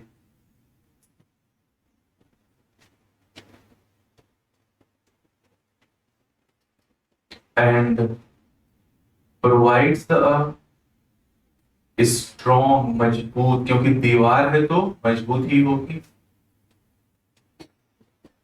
And provide a strong structural support to prevent the bacterium from busting और कोलैप्सिंग। बस्टिंग मतलब फूटना और कोलैप्सिंग मतलब बिछड़ना। जो ना पता हो सब हिंदी में लिखते जाना, क्योंकि एक चैप्टर शुरुआत का जो होगा ना एक बेसिक बनाएगा आपके 38 चैप्टर्स के लिए। जो बहुत बेसिक है इसमें हम खूब सारा टाइम लेंगे ताकि हर एक वर्ड की मीनिंग आप समझ पाओ, क्योंकि ज्यादातर बच्चे यूपी बोर्ड हिंदी मीडियम से हैं, तो थोड़ा सा मैंने कहा था कि 4 से दिन का टाइम लगेगा। तो 4 से दिन टाइम दीजिए, एक एक वर्ड पे काम करिए। अभी डिक्शनरी भी आपको मिलने वाली है 1-2 दिन में। तो डिक्शनरी में हिंदी इंग्लिश का सब नाम लिखे होंगे कि फोर्स को बल कहते हैं, एक्सीलरेशन को त्वरण कहते हैं। तो कन्वर्जन में थोड़ा सा टाइम लगेगा, लेकिन 10-15 दिन में आप एडॉप्ट हो जाओगे, फिर ये ज्यादा अच्छा लगेगा आपको, फिर वो हिंदी वाला मजा नहीं आएगा आपको। और ये कभी ना कभी तो चेंज करना ही पड़ेगा, क्योंकि सिलेक्शन होने के बाद कॉलेज में तो पूरा इंग्लिश में ही पढ़ना है, तो फिर वहां नहीं कर पाओगे। तो चेंज जितनी जल्दी कर लोगे आपके लिए टॉपिक उतने ही आसान हो जाएंगे।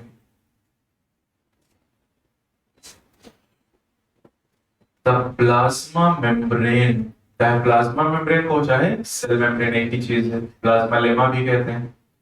Is selectively permeable in nature. Permeable का मतलब होता है पार होना, पारगम्यता पढ़ा होगा नहीं? तो पारगम्यता, selectively permeable in nature and interact with the outside world. ये कोई खास बात नहीं आपके लिए। आगे लिखा है कि दिस मेम्ब्रेन, चलो ये था पहले बताओ मुझे, ये जो सेल मेम्ब्रेन है ये प्रोकैरियोट में या यूकैरियोट में? दोनों में। सेल वॉल बताओ प्रोकैरियोट की यूकैरियोट? दोनों में होगी।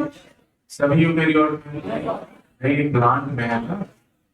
और सभी प्रोकैरियोट में सेल वॉल ना, माइटोप्लाज्मा में नहीं। अच्छा अब ऐसे सोचो, ये बैक्टीरिया की सेल वॉल पढ़ रहे हो, प्लांट में भी सेल वॉल है, दोनों की सेल वॉल का जो स्ट्रक्चर है वो सेम है नहीं, अलग। जो प्लांट है उसकी सेल वॉल बनी है सेलुलोज से, नाम सुने कभी? सेलुलोज। आपने सेलुलोज ही पहन रखा है, पता है आपको? आपके जो कपड़े सेलुलोज ही है, कॉटन स्टॉक है। कॉटन एक्चुअली क्या है? सेलुलोज। सेलुलोज ही आपने ओढ़ रखा है इसमें। तो बैक्टीरिया की सेल वॉल किससे बनी है? सेलुलोज से। और नहीं नहीं, की सेल वॉल इससे सेलुलोज से। और बैक्टीरिया की सेल वॉल पेप्टाइडोग्लाइकेन से। तो यानी दोनों की सेल वॉल अलग अलग। अभी बस मैं बता रहा हूँ, सुन लो, कहीं ना कहीं लिख के देंगे।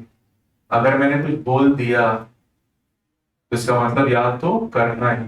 और वो कहीं ना कहीं लिखा भी मिलेगा, ये भी मत सोच। वो प्रिंटेड फॉर्म में कहीं लिखा जरूर मिलेगा, छाप के दूंगा वो। तो छापने की कोशिश मत करना, कहीं सुनने और समझने की कोशिश करना। सब कुछ लिखा लिखाया मिलेगा, यहाँ नहीं तो कहीं और मिल जाएगा। तो इसका मतलब कि प्लांट और बैक्टीरिया की सेल वॉल में अंतर है। अब बताओ, ये बैक्टीरिया की सेल मेम्ब्रेन है, प्लांट के पास भी सेल मेम्ब्रेन है, अनियन सेल में आपने पढ़ा था।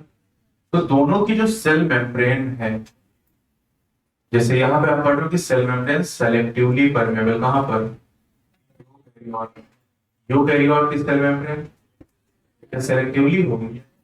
यस, दोनों का नेचर सेम। अच्छा, इस सेल मेम्ब्रेन का एक स्ट्रक्चर होगा, संरचना होगी, जो भी हम पढ़ेंगे, ठीक है? क्या इसका स्ट्रक्चर यूकैरियोट की सेल मेम्ब्रेन की तरह होगा? स्ट्रक्चर भी सेम होगा? यस, स्ट्रक्चर भी सेम। और नेचर, फंक्शन तो नहीं कहेंगे, नेचर। नेचर कैसा है? Selectively permeable. प्रोकैरियोट यूकैरियोट दोनों में। और इस सेल मेम्ब्रेन का स्ट्रक्चर प्रोकैरियोट और यूकैरियोट में सेम है, जबकि सेल वॉल का स्ट्रक्चर अलग है। यही पॉइंट लिखा। क्या लिखा है देखो, दिस मेम्ब्रेन। दिस मतलब यह। अच्छा, हमको तो नहीं पता था। दिस मेम्ब्रेन मतलब सेल मेम्ब्रेन, यह मेम्ब्रेन सिमिलर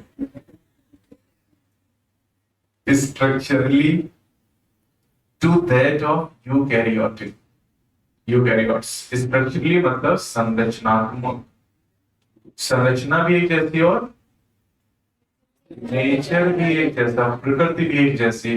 दोनों ही सेलेक्टिवली परमेबल है, दोनों का स्ट्रक्चर सेम है। स्ट्रक्चर 2 लेक्चर के बाद हम लोग पढ़ेंगे।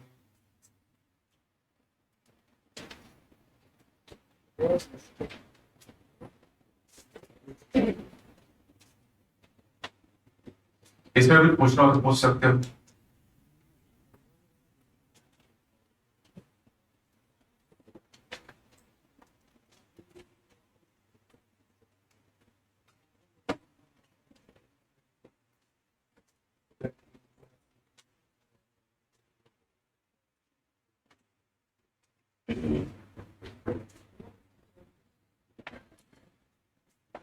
चलो अगले पेज पे चलते हैं। Question number page number 10। Page number 10 में क्वेश्चन नंबर 2 पे आते हैं, पढ़ेंगे सब लोग इसको। Which layer of the cell envelope determines the shape of the cell and provides the strong structural support to prevent the bacterium from bursting or collapsing? इसकी बात करें, सेल पूरी लैंग्वेज लिखी कि सेल वॉल शेप प्रोवाइड करती है और protect करती है बस्टिंग एंड कोलैप्सिंग से। जो मैं पढ़ा रहा हूं उस पर ध्यान देंगे तो क्वेश्चन बहुत आसानी से आगे हो जाएंगे। क्वेश्चन नंबर 4 किया था क्या ये? अच्छा, फिर से कर लो एक बार, आज देखो कर पा रहे हो कि नहीं। Some structure are mention below, find the ones that are not found in prokaryotic. पहले आप ये बताओ, इनमें से कौन से स्ट्रक्चर प्रोकैरियोटिक सेल में हैं? राइबोसोम एंड प्लाज्मा मेम्ब्रेन, ये दोनों स्ट्रक्चर होते हैं। पिछले नंबर पे आपने पढ़ लिए थे। कौन नहीं है? एंडोप्लाज्मिक रेटिकुलम और गोल्गी बॉडी, ये दोनों क्यों नहीं है? क्योंकि दोनों की मेम्ब्रेन कितनी सिंगल सिंगल मेम्ब्रेन, दोनों पे डबल मेम्ब्रेन वाले केवल 3 लोग हैं। कौन से? Mitochondria, chloroplast, nucleus. क्लोरोप्लास्ट को चाहे प्लास्टिड। अब देखो question number 5। The term glycocalyx is used for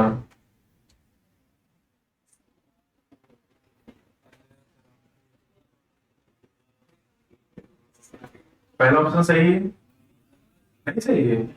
A layer present between cell wall and membrane of bacteria. इस सेल वॉल और मेम्ब्रेन के बीच ही तो है लेयर पहले, नहीं है। सेल वॉल और मेम्ब्रेन के बीच तो कोई लेयर नहीं है। अरे सेल वॉल और मेम्ब्रेन के बीच कोई लेयर है क्या? नहीं। तो term glycocalyx is used for cell wall of bacteria, B option. ये तो सही है, फिर भी नहीं सही है। ग्लाइकोकैलिक्स को सेल वॉल कहते हैं, तो क्या सही है? B option, a layer surrounding the cell wall of bacteria. जो ग्लाइकोकैलिक्स है ये सेल वॉल के सराउंडिंग में, सराउंडिंग मतलब उसके चारों तरफ। 7 नंबर कर लिया था क्वेश्चन क्या?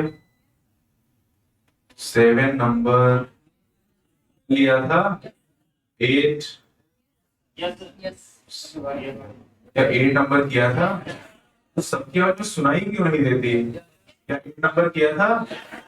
9 या नहीं किया ना? और 11 नंबर किया था क्या? नहीं किया अभी।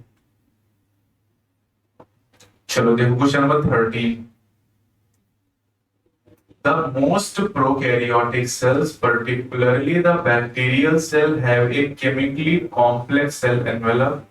The cell envelope consists of a tightly bound three-layer structure from outer to inner arc. तो बताओ outer to inner? Cell wall, plasma membrane. Option C हो जाएगा। और इसी में अगर ऑप्शन में थोड़ा सा, जब टेस्ट में दूं कराऊंगा तो इसी क्वेश्चन को मैं दूंगा सेम क्वेश्चन, बस यहाँ जानते हो मैं क्या करूंगा? फ्रॉम इनर टू आउटर कर दूंगा, आपको लगे वही सवाल वही ऑप्शन, लेकिन आंसर अलग होगा। तो जब इनर से आउटर पूछेंगे तो ऑप्शन कौन सा सही होगा? यही ऑप्शन हो जाएगा, क्योंकि इनर से चलोगे तो सबसे पहले प्लाज्मा मेम्ब्रेन, फिर सेल वॉल, फिर ग्लाइकोकैलिक्स। तो क्वेश्चन में थोड़ा सा चेंज करने पर ऑप्शन आपके चेंज हो जाएंगे।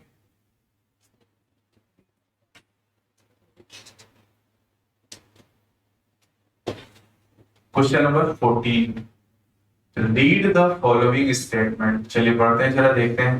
पहला ऑप्शन है membrane bounded inclusion bodies are not found in prokaryotic cell. हाँ, गलत है कि सही है? गलत है, सही है। सोचो फिर से, आप फिर से पढ़ो। मेम्ब्रेन बाउंडेड सही है गलत? स्टेटमेंट सही। चलो पहले इसको ऐसे पढ़ते हैं। अभी 2 वर्ड पहले शुरुआत के छोड़ दो, पढ़ो inclusion bodies are not found in prokaryotic cell. ये गलत था। अब कह रहे कि मेम्ब्रेन बाउंड इंक्लूजन बॉडीज, तो इंक्लूजन बॉडीज क्या मेम्ब्रेन बाउंड होती है? नहीं होती है ना। तो अगर कि membrane bound inclusion bodies prokaryote में नहीं पाई जाती, तो बात सही है ना, क्योंकि जो इंक्लूजन बॉडी है वो मेम्ब्रेन बाउंड नहीं होती। यहाँ पे membrane bound inclusion bodies are not found in prokaryotic cell, तो ये स्टेटमेंट सही है। अगर ऐसे कहें इसको कि membrane bounded inclusion bodies are found in prokaryotic cell, तो गलत होगा। नॉट हटा दो अभी, नॉट हटा के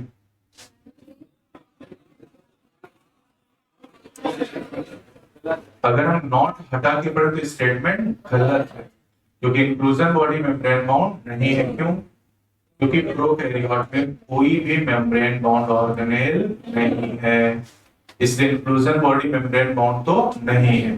तो कहें कि membrane bound inclusion bodies prokaryotic cell में नहीं पाई जाती है। बात बताओ, प्रोकैरियोट में मेम्ब्रेन बाउंड इंक्लूजन बॉडी नहीं पाई जाती है, ये सही बात। नहीं जान पाई, फिर से जाके घर पे करने इस पॉइंट को, ठीक। बी ऑप्शन पढ़ते हैं। Ribosome are the site of protein synthesis. जैसे मैंने कहा था प्लास्टिड क्या है? फोटोसिंथेसिस की साइट है, और माइटोकॉन्ड्रिया रेस्पिरेशन की साइट है। उसी तरह राइबोसोम प्रोटीन सिंथेसिस की साइट है, तो ये भी सही है। तीसरा भी छोड़ दो, चौथा नंबर पढ़ो। The cell membrane of prokaryote is structurally similar to the eukaryote. ये स्टेटमेंट सही है।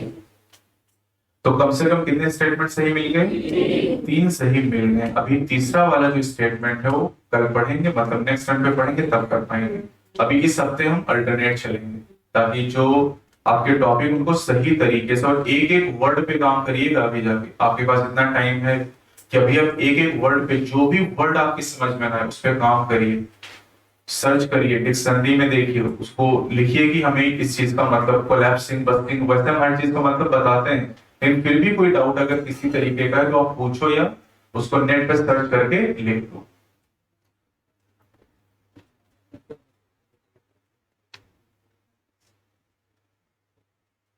क्वेश्चन नंबर 18 कर लिया था क्या? बोलते नहीं है तो तुम लोग तुम गंगू भाई बन जाते हो, गूंगी भाई। गंगू भाई तो अलग, गूंगी भाई बन जाते हो तुम। क्या हम लोगों ने 19 नंबर कर लिया है? 20 नंबर?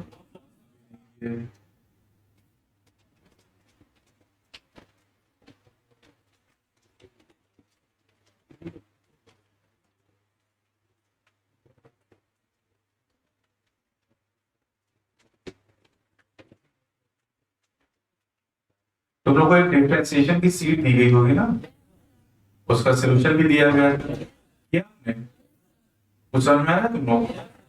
देखो क्या किया आपने, फिर इसमें दिखाओ मुझे क्या करके लिया तुम लोग। कोई कॉपी बनाई होगी ना इसके लिए?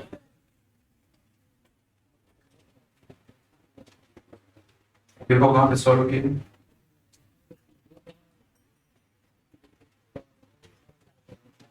पहला क्वेश्चन था, फर्स्ट क्वेश्चन नहीं है क्या? ट्रांसलेट था।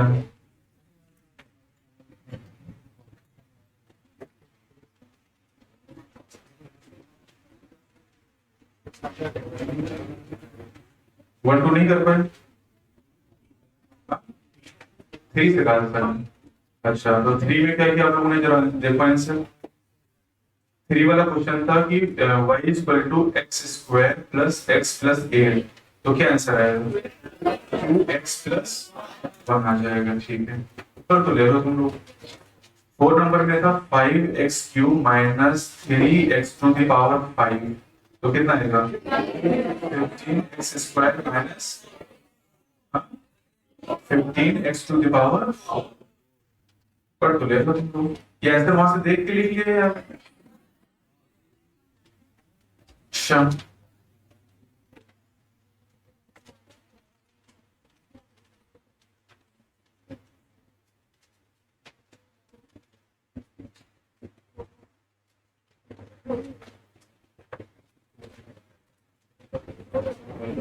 रुको, चलो बताओ क्या किनारे से, बताओ क्या आंसर है। यहाँ क्या लिखें? 3 नहीं बेटा, 3 नहीं लिखेंगे यहाँ पे। नहीं, आप आंसर बताओ, पूरा करके नहीं दिखाना है आप। आप कह रहे हो वैसे लिखा 4x, यहाँ पे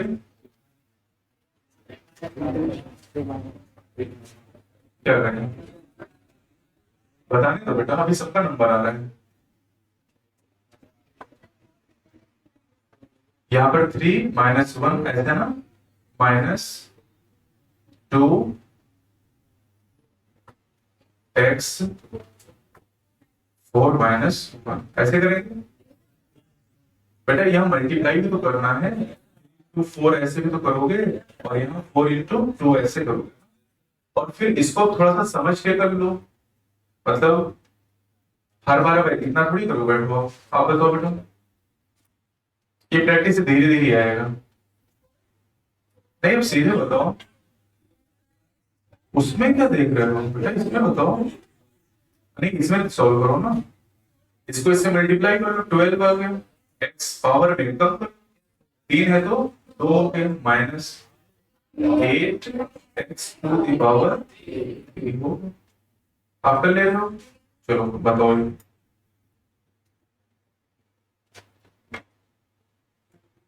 कितना आएगा। हाँ 4x, तो 1 का मतलब होता नहीं अलग से, ठीक। चलो आप बताओ।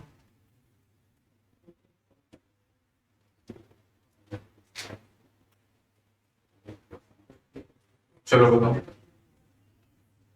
20x⁴ 6 ये रहेगा ना, ठीक है। आप बताओ बेटा, अगर ये y की वैल्यू हो तो आंसर क्या आएगा। फिर भी ये दिया है। नहीं बेटा, अब क्वेश्चन ये है आपका, अब ये सवाल है, बताने तो बेटा। 80x³ -6, ठीक है, बहुत बढ़िया। चलो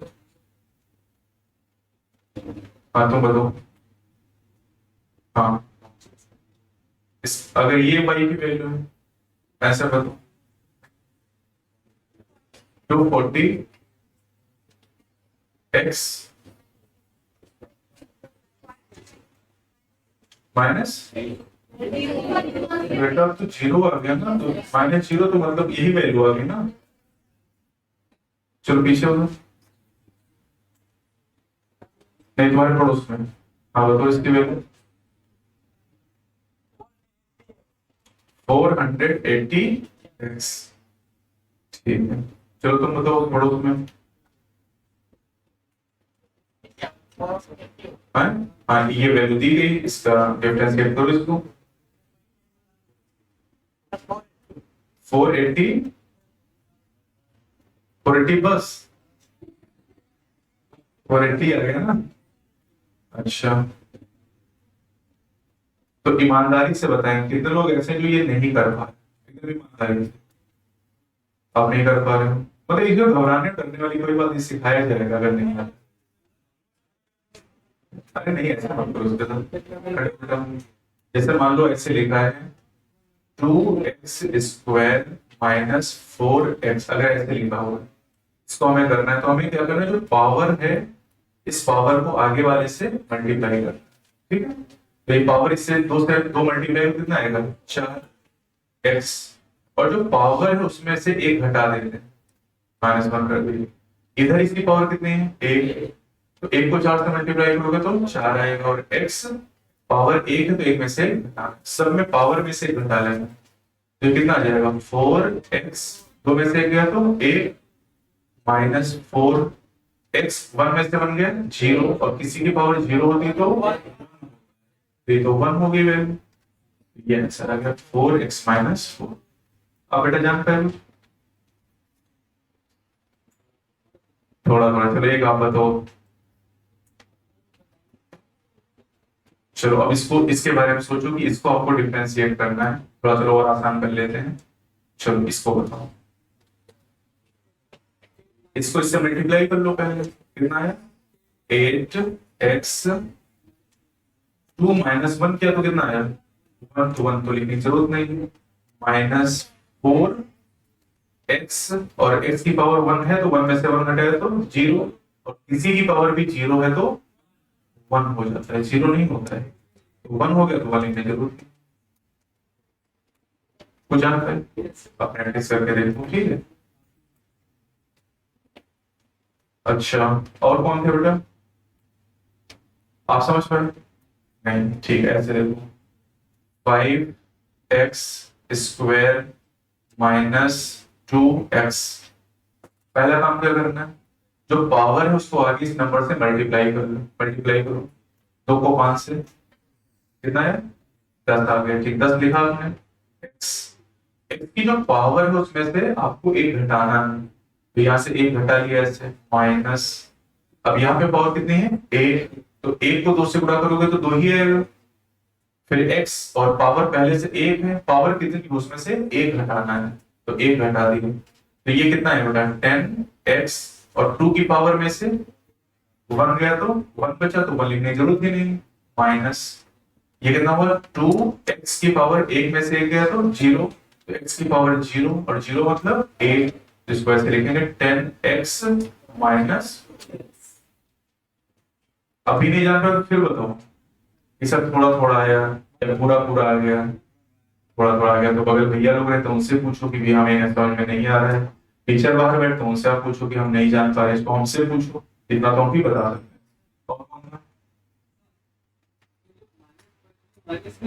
कौन सा बेटा? हाँ इसमें बताओ क्या कर रहे हो इसमें? हाँ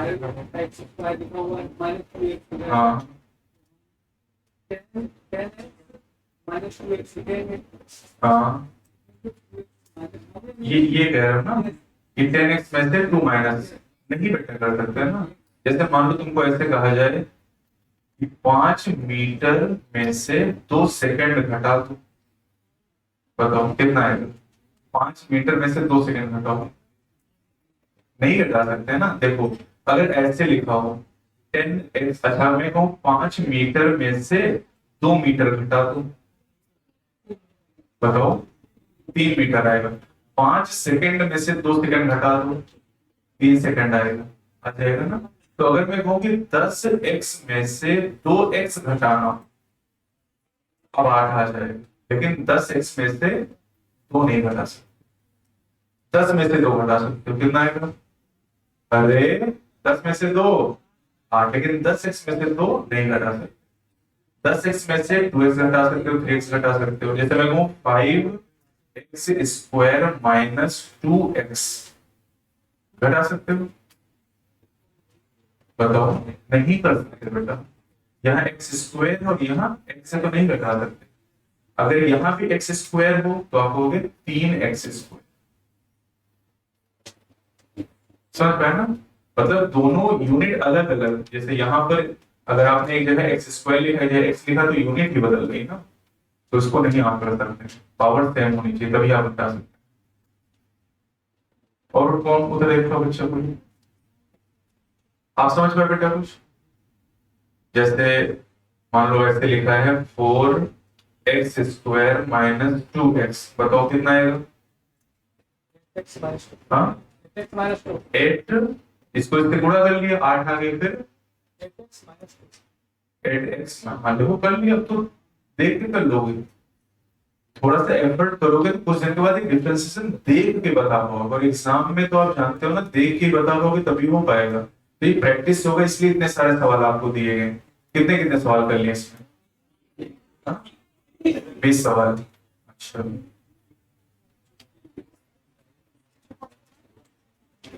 चलो बताओ, y is equal to 5 sine x, क्या आएगा आंसर?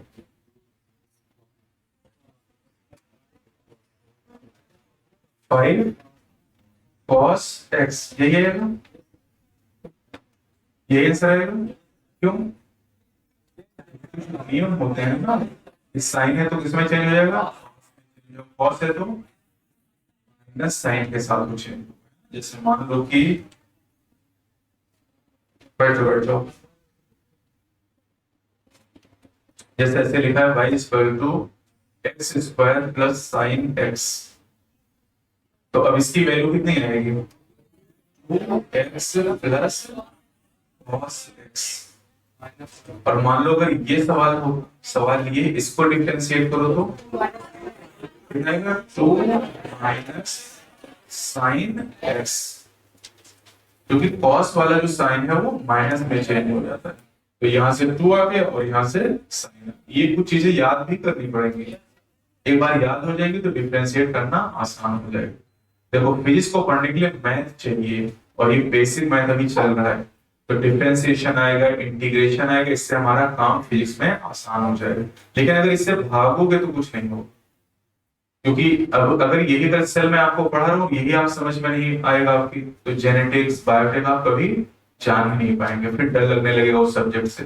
तो फिजिक्स में जो डर है वो उसका मेन कारण है कि मैथ की समस्या, जैसे बच्चे ने कहा इसकी समस्या थी कि सर 10x में से क्या 2 को नहीं हटा सकते हैं, तो ये ऐसा नहीं इनकी समस्या है, यहाँ पे 50% लोग ये बात नहीं जानते हैं कि 10x में से 2 हटा सकते हैं नहीं हटा सकते, नहीं पॉसिबल है।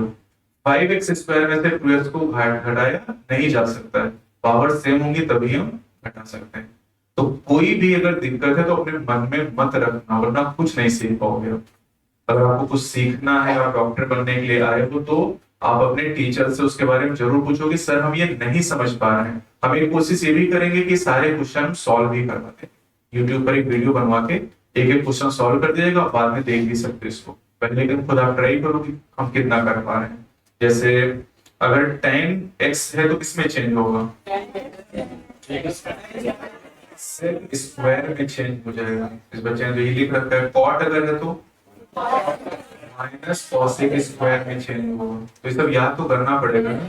जब चीजें याद कर लोगे तो आपके लिए थोड़ी सी चीजें आसान। देखो ये भी तो आपने याद ही किया कि यहाँ पे इसको मल्टीप्लाई करना है और पावर में से 1 घटाना है, याद ही तो किया आपने।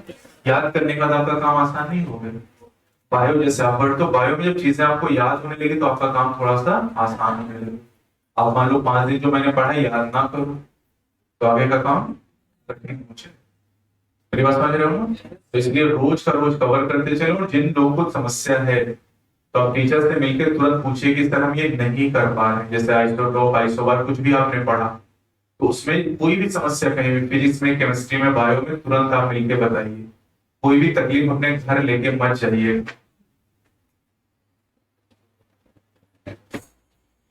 तो